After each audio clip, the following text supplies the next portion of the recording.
Saul falou a seu filho Jonatas e a todos os seus conselheiros sobre a sua intenção de matar Davi. Jonatas, porém, gostava muito de Davi e o alertou. Meu pai está procurando uma oportunidade para matá-lo. Tenha cuidado amanhã cedo. Vá para um esconderijo e fique por lá. Sairei e ficarei com meu pai no campo onde você estiver. Falarei a ele sobre você e, depois, contarei a você o que eu descobrir.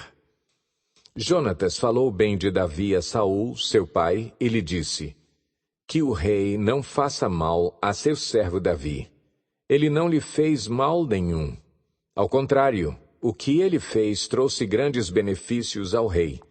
Ele arriscou a vida quando matou o filisteu. O Senhor trouxe grande vitória para todo o Israel.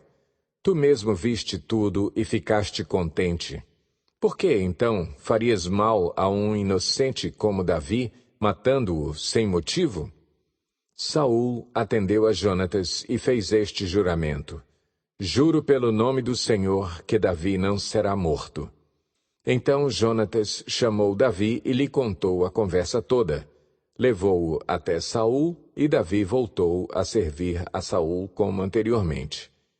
E houve guerra outra vez, e Davi foi lutar contra os filisteus. Ele lhes impôs uma grande derrota, e eles fugiram dele. Mas um espírito maligno mandado pelo Senhor apoderou-se de Saul quando ele estava sentado em sua casa, com sua lança na mão. Enquanto Davi estava tocando harpa, Saul tentou encravá-lo na parede com sua lança, mas Davi desviou-se e a lança encravou na parede.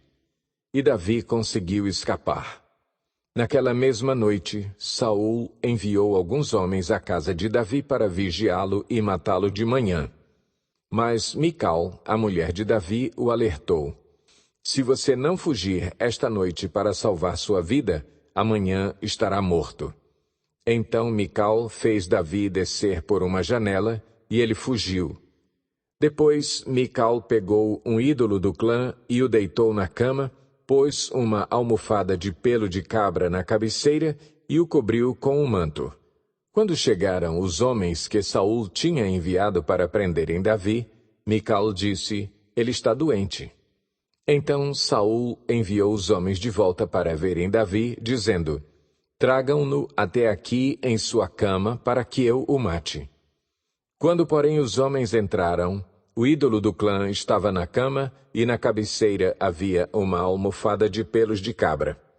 Saul disse a Mical: Por que você me enganou desse modo e deixou que o meu inimigo escapasse? Ela lhe respondeu: Ele me disse que o deixasse fugir, senão me mataria.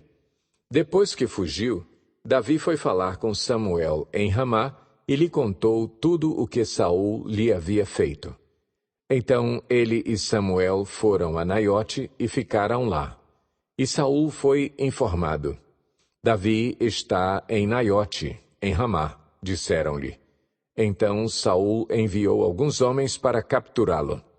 Todavia, quando viram um grupo de profetas profetizando, dirigidos por Samuel, o Espírito de Deus apoderou-se dos mensageiros de Saul, e eles também entraram em transe.